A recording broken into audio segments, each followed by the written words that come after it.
ঠিক আছে, চল টাটা। হুম। ও, বলছিলাম বৌদি, তোমরা কি কালকে থাকবে বাড়িতে? হ্যাঁ থাকবো, কেন বলো তো? না, আসলে কালকে তাহলে আমি ওকে এক্সট্রা পড়িয়ে যেতাম একটু। হ্যাঁ আসো, আর সোমবারও আসবে তো।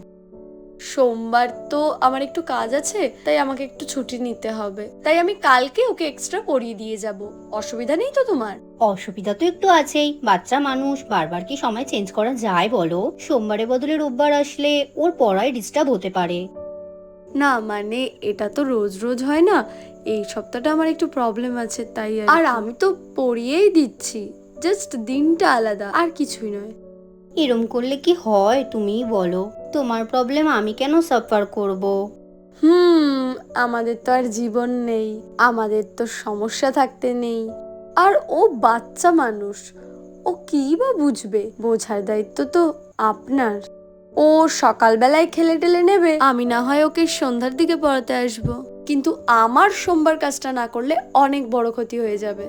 তাই একটু তো ম্যানেজ করতেই হবে, যেমন আমিও করি আপনাদের জন্য। কালকে 6টায় আসলাম।